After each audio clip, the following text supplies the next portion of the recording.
Hi there and welcome to the first video from Intelligent Auto. What we have here is a 2011 Vauxhall Insignia, and the customer complaint is that he keeps getting an engine management light coming on and the fault that's stored is P2282 mass airflow performance.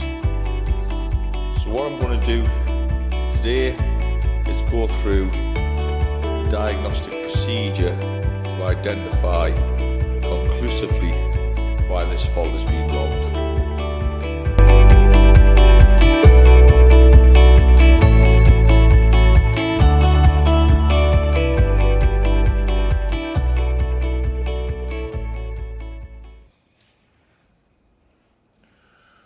So there we go, there's the fault. P2282 mass airflow sensor performance.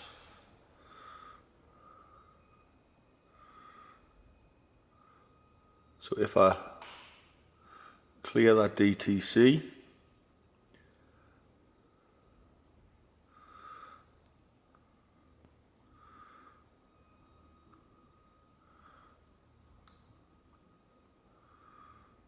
there's the fault completed.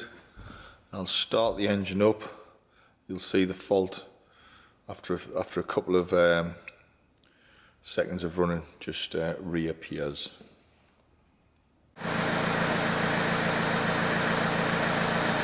There we go, straight away, mass airflow sensor performance. Now let's look at some live data for the mass airflow sensor.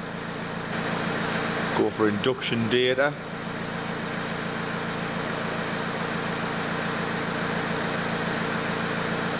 And if we look at these two figures here, the figure in blue is the desired airflow. The figure below it is the actual airflow. As you can see, 11.4 versus just over 8, so 11.5 to 8.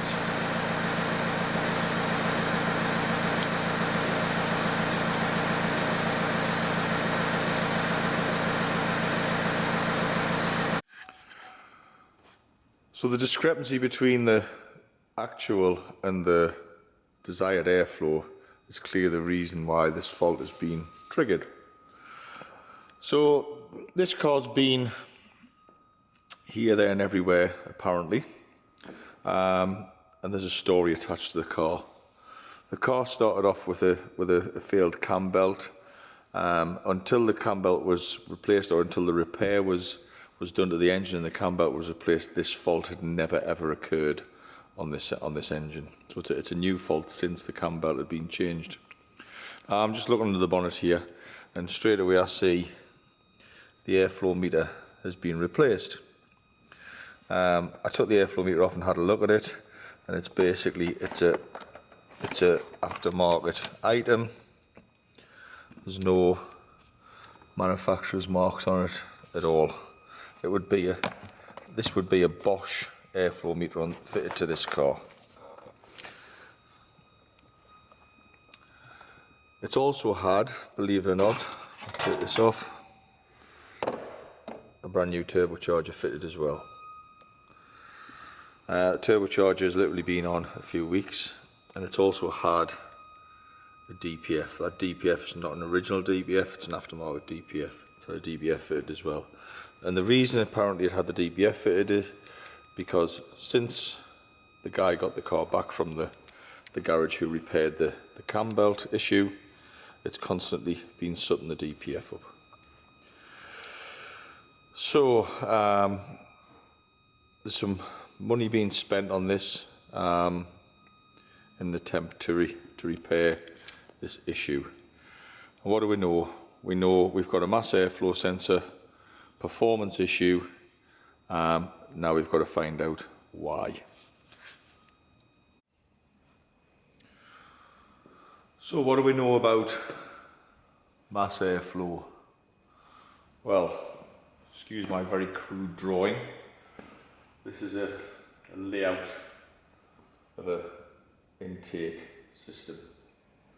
So your air filter is here, and you've got air coming in here through this, which is the mass airflow sensor.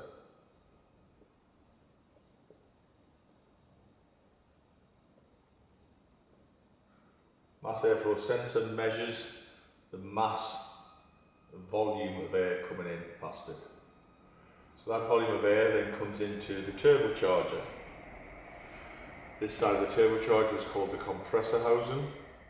It gets sucked into here, it gets compressed, and it gets pushed out of the turbocharger through the intercooler,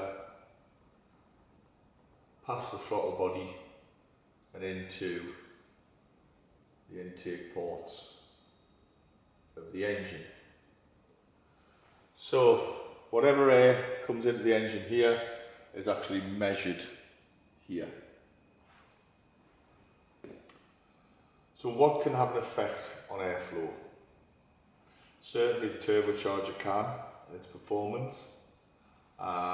Any restrictions in this pipework can have an effect on airflow. But there's other components within the system which have a direct effect on airflow. This is the exhaust manifold here. We've got hot exhaust gases coming out of the engine towards the turbocharger. That's what drives the turbocharger, turns this turbine, and they go out through the exhaust. So basically with the turbocharger, what goes past here has an effect of what's coming in here. So the turbocharger is connected to the exhaust system. So if there was a restriction within the exhaust system, this is the CAT, and this is the DPF. If there was a restriction there, it could have a negative effect on airflow here, because if the hot gases can't escape the engine and the cold gases coming in can't replace the hot gases.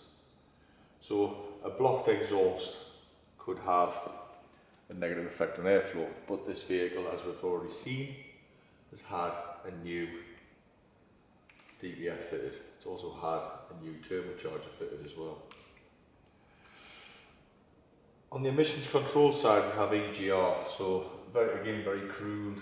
This is the EGR valve here, and basically the EGR circuit, because it is a circuit, is a connection between the exhaust manifold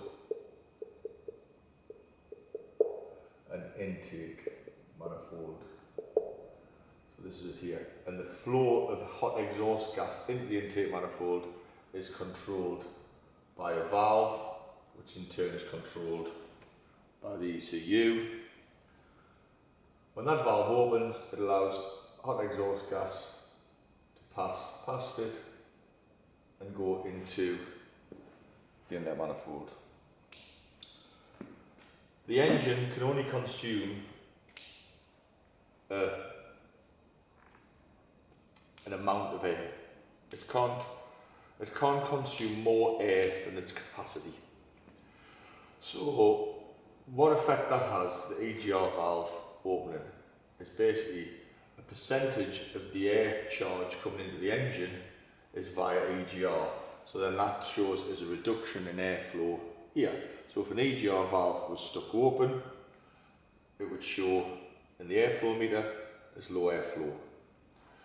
We've also got a throttle body in the system here, which is up here.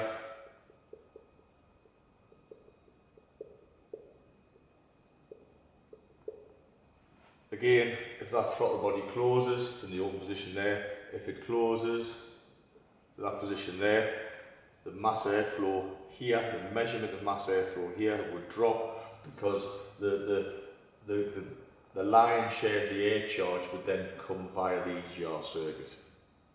So this airflow meter would report lower airflow. Again, the throttle body is controlled by the ECU. So the ECU knows when it's operating the throttle body, the ECU knows when it's operating the EGR, so it knows what to expect to see from the airflow meter. In our case, this car, the ECU is picking up an airflow performance fault. So it knows what it's doing with the throttle body, it knows what effect it has on airflow, it knows what it's doing with the EGR, it knows what effect it has on airflow. So it's basically saying something here which it doesn't like. And as we've seen with the live data, the reading of airflow, the measurement of airflow is a lot lower. It's probably about a third lower than what it should be. So what could cause this airflow to be low? We could have, as I said before, blocked exhaust, we could have an EGR stuck open, or we could have a throttle body which is stuck, partially closed. All of these components, if they were malfunctioning, would have a negative effect on the measured airflow here, and the ECU would see that. So what I need to do now is to prove, is my airflow problem a result of maybe it's a throttle body fault, an EGR fault, a blocked exhaust, a poorly performing turbo, I don't know. I need to prove those components aren't having aren't having a negative effect on airflow before I can identify what possibly could be causing the P2282, I think, fault in the ECU. So what I'm going to do now is I'm going to start disabling some of these components that could be having an effect on the airflow. So first off, I'm going to unplug the throttle body, because the throttle body will then default open. Down the back of the engine here, I'm going to unplug the EGR valve, and the EGR valve will default closed. And I'm also going to remove the oxygen sensor from the exhaust to allow the exhaust to vent. So if there is any blockage in the exhaust, it's not going to have an effect on the airflow. So now I've done that, I've got a disconnected throttle body, I've got a disconnected EGR, and I've got a vented exhaust. Let's have a look at what the mass airflow readings are. Right, I'm going to start the engine up now. The one highlighted in blue is the desired airflow, and the one below it is the actual airflow.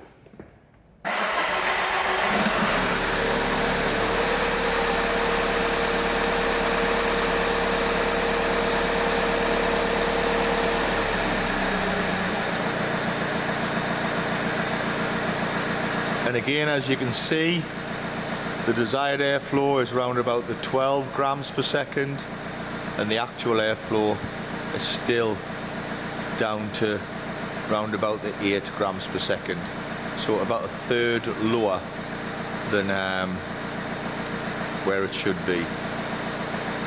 Next thing I'm going to do is I'm going to disconnect the air filter housing in case there's a restriction in the air filter.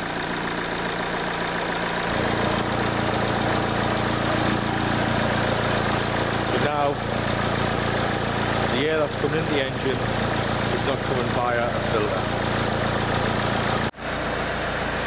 There's the read now. It's gone up by about 1 gram a second, so it has had a bit of an effect, but not enough. We're still sitting around about the 11.5 to 12 on the desired airflow, and sitting between 8.5 and 9 now on the actual airflow.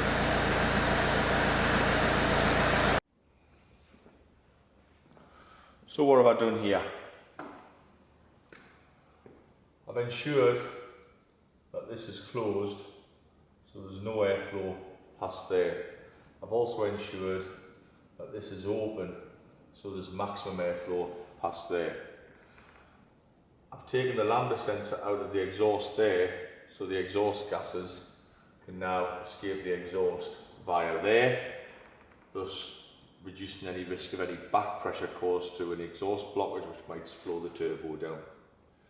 And still, the mass airflow sensor is reading low. It's reading 8 grams per second, So that's the actual, and the desired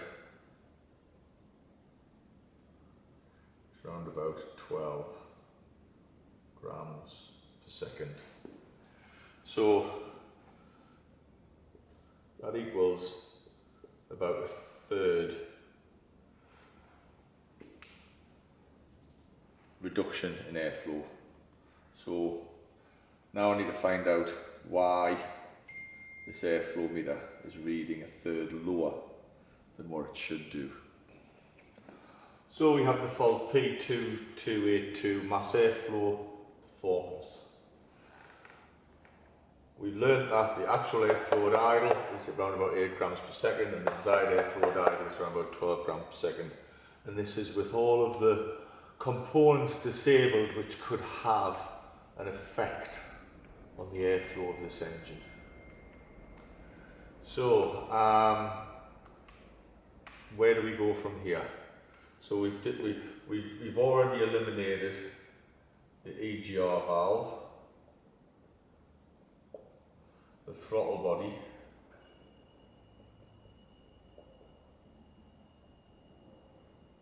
the CAT and DPF. They've all been eliminated as possible causes for the low airflow. So the next thing I think is to look at the actual mechanical condition of this engine. So again, back to one of my crap drawings. We have inlet valves and we have exhaust valves, which sit within a cylinder head. That cylinder head sits on a block, and inside that block we have a cylinder, and inside that cylinder we have a piston which moves up and down that cylinder. So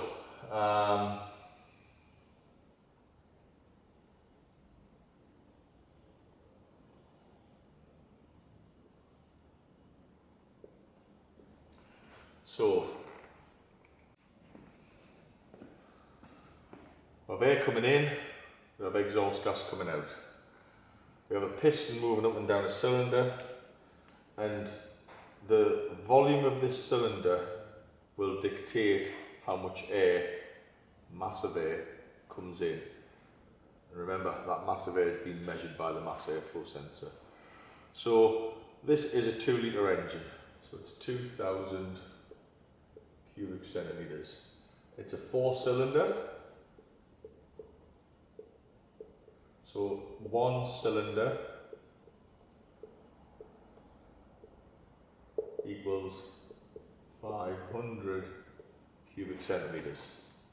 So within this cylinder there's 500 cubic centimetres of capacity that air can then take up. So what happens when it's on an intake stroke? Because it's the intake stroke we're interested in. The piston is heading down the cylinder.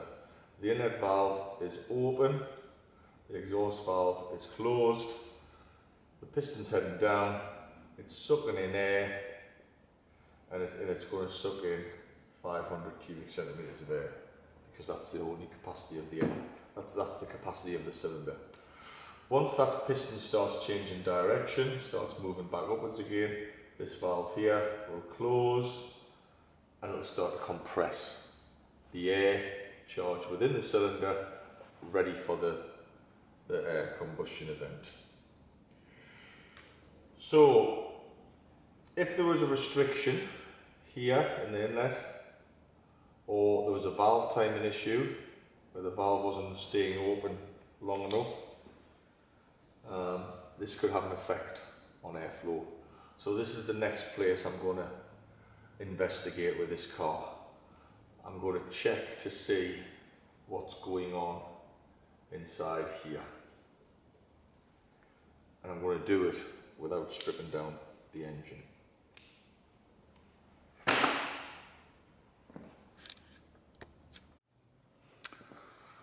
Right, okay, I'm going to take a capture of the pressure changes within one of the cylinders in this engine, and to do that I'm going to use this thing here. It's called a WPS 500. It's a pressure transducer and it connects to an oscilloscope, and what it'll do, it'll allow me to measure the pressure changes within the cylinder via the glow plug hole, and we'll be able to have a look at things like valve timing events and what have you, and also compression within the values within the cylinder.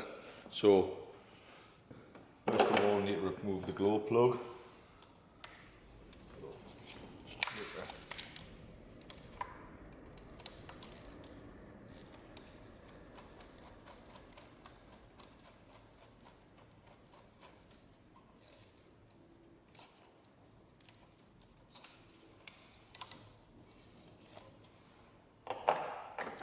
And we'll replace the glow plug with this adapter so that we can connect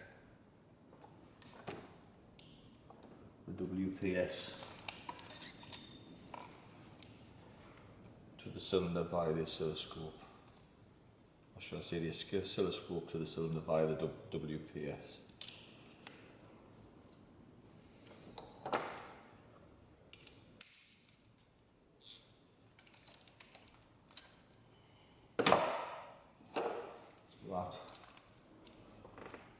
That goes on top of there, and we switch that on, and then we'll connect that to the oscilloscope.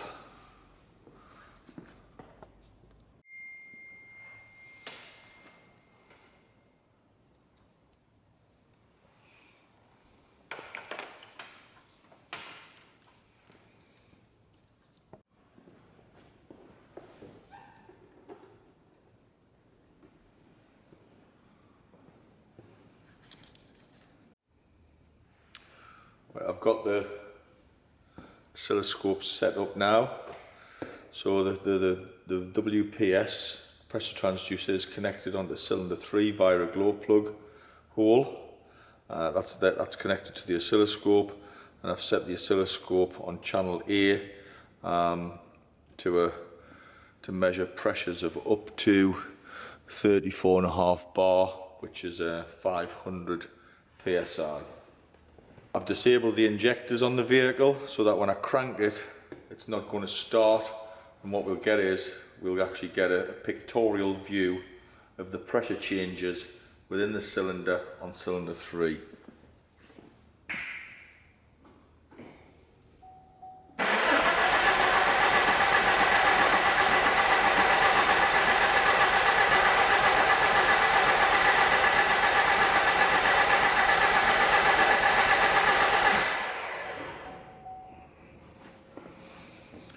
There we go.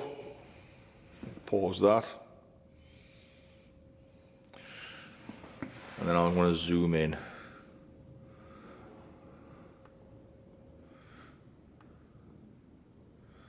Quite a few revolutions of the engine there. Get rid of that. And what you're looking at here is basically the pressure changes within the cylinder. So starting from here, it's a compression stroke. So this is pressure starting to rise in the cylinder. This is peak compression, and then the piston starting to fall. And these peaks that you're seeing here, the repetitive peaks, is basically the piston rising and falling on its compression stroke. So the distance, or shall I say, the difference between here and here and here and here and here and here is actually 2 rotations of the crankshaft and 1 rotation of the camshafts. So basically 1 full cycle of the engine.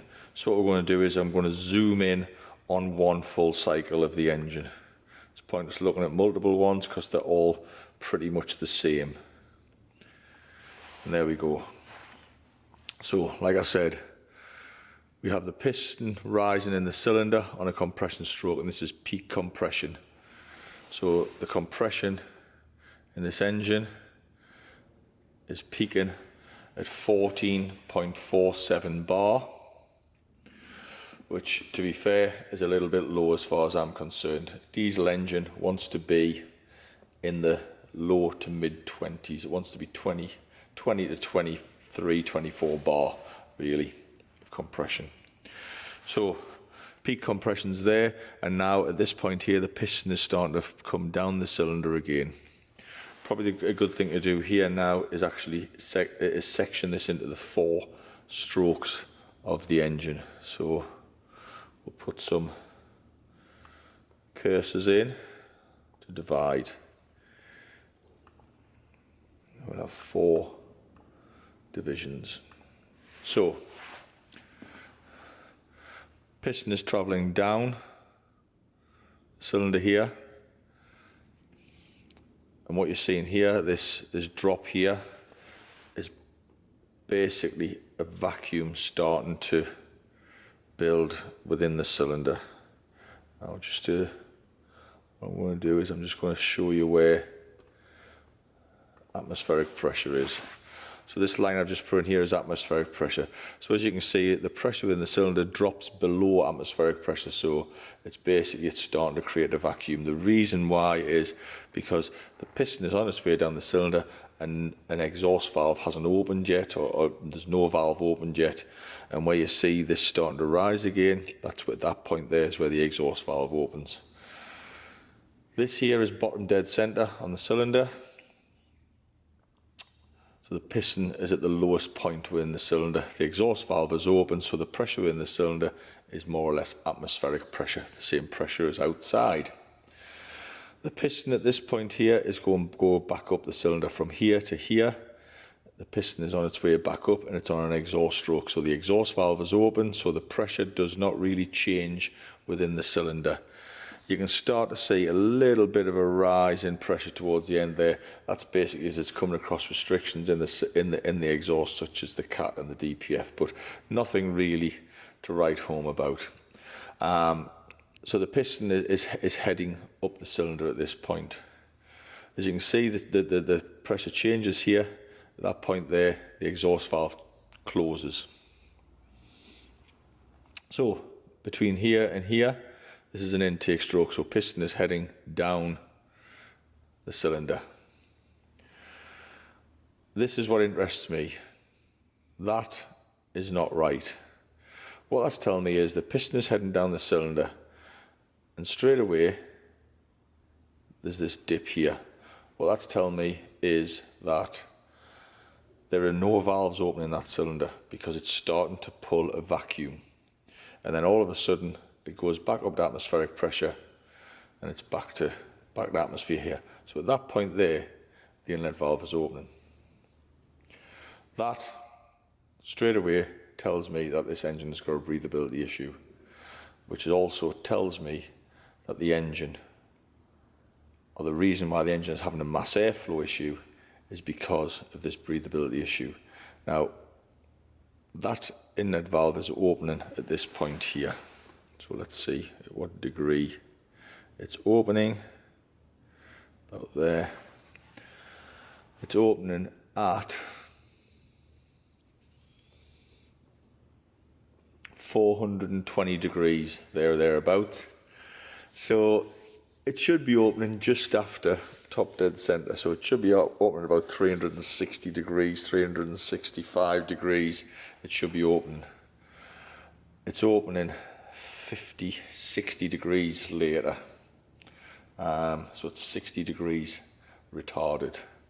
Now, at this point here is where it closes because that's where the compression starts to rise. But at this point here, the piston changes direction from going down to going up. So this portion here, it's not drawing any air into the engine. It's basically pushing air back into the inlet manifold. If you remember, we looked at the board before and I said that the mass airflow was about a third lower than what it should be. Now, let me get some more rules here. If I put that rule there, 1, 2, 3. I've chopped that intake stroke into about 3 sections. The first third, there's no inlet valve open. The second 2/3 there is. I've got airflow, which is a third lower than what it should be. The reason why I've got airflow a third lower than it should be is because I've got an inlet valve open and it's a third late, basically. I've repeated this test on every other cylinder, and every other cylinder shows exactly the same trait as this one. So I think the next step with this engine is we need to get some timing pins, and we need to pin this engine up to see if the camshaft, the inlet camshaft, is misaligned, because that's what it's looking like to me.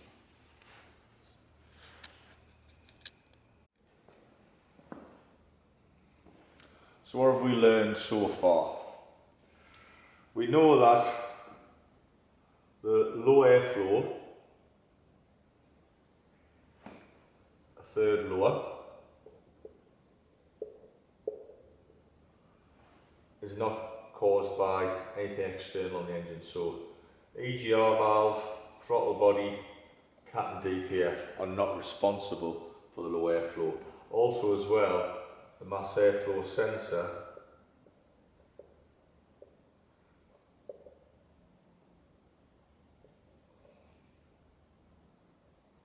is probably okay as well, so that is not to blame. What's to blame is the timing of this inlet valve. That inlet valve should open when the piston is just leaving the top of the cylinder on an intake stroke, and it should stay open for the piston going all the way down that cylinder and actually coming back up the cylinder for about a third of the way, and then it will then close and the air charge that's in the cylinder will then be compressed. So we know that the inlet valve, instead of closing up here, is not closing until about here. So the piston's on its way down, it changes direction, and it's on its way up, and it's kind of about half the way back up the cylinder before the inlet valve is closed again. So there's only that much air, that much space being compressed. So this is why we've got low compression, but there's only that much air coming in through the intake, so that's why we've got low mass air flow. Like I said, next thing to do is to actually start stripping down the timing casings and putting some timing tools on this engine to ensure that the camshafts were timed up correctly when the belt was changed or the belt was failed. I don't know what's going to be wrong with it, we'll wait and see, but that's for the next installment of this video. So I hope that this one has been a good education to you, and it proves one thing, if nothing else, that just because we have a fault code stored in an ECU pointing towards an electronic component, in this case a mass airflow sensor, it doesn't mean that that sensor is faulty. So fault codes are not the be all and end all when it comes to diagnosis. Understanding why the fault code is being logged is the way forward with diagnosis.